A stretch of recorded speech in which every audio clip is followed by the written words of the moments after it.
According to the World Health Organization, 800,000 people die from suicide every year.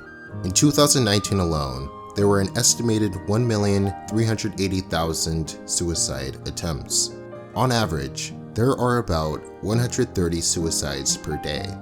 Every 40 seconds, someone in the world commits suicide. As you can tell by those statistics, to say suicide is a serious topic would be an understatement. It doesn't get talked about as much as it should be in schools, on social media, on TV, and those who are suicidal are often afraid to talk about it with someone. They are also very good at hiding it.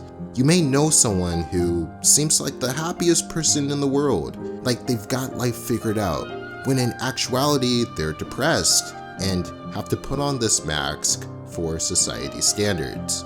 It's not always obvious to tell who's struggling with suicidal thoughts. I'm not a doctor, and this video is by no means a substitute for professional advice by a real mental health expert.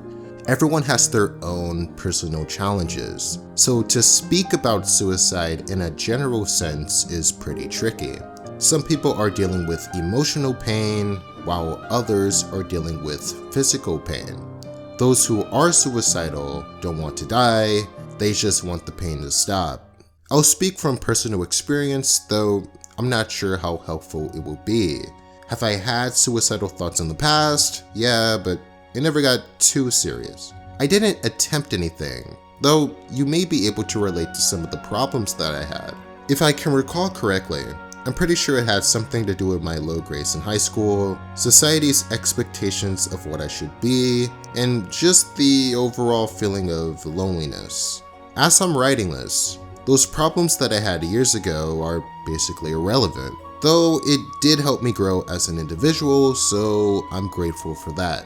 Sometimes the problems that we think are impossible to resolve, years from now we'll either forget about them or even laugh about them. Granted, that depends on the situation, but just something to think about. The most important lesson I learned from my lowest moments is that self-love is more important than I thought it was. I didn't fully understand what self-love meant, and honestly, I still don't, but I'm getting there. When people would reject me, I would also reject myself, subconsciously and unintentionally. I would buy into their judgments, lies, and negative beliefs about who I am as a person. It took a lot of patience and trial and error on my end, but years later I discovered that I am worth something, I do have a purpose, and my life does have value. Those of you who are suicidal that are watching this, I'm not sure who or what made you second guess your value or worth as a human being, but try not to buy into those lies. Take a look back at the mountain you have climbed. You've already made it so far up this mountain, so you might as well see what's at the top. But in order to do that, you have to truly believe that your conflict can be resolved somehow. And that may require a lot of faith on your part, and you'll probably need some help to reach that conclusion. I'm not sure what you're going through, but if you were to ask me, I believe all things are possible. You might call me an optimist, and you're probably right, but what have you got to lose?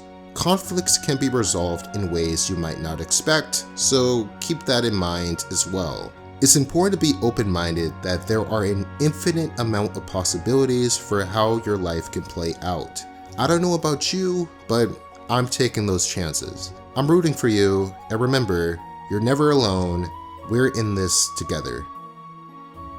In the description, I have provided the National Suicide Prevention Lifeline. If you or someone you know is suicidal, I highly encourage you to visit the website and call the number on the screen. That's 1-800-273-8255.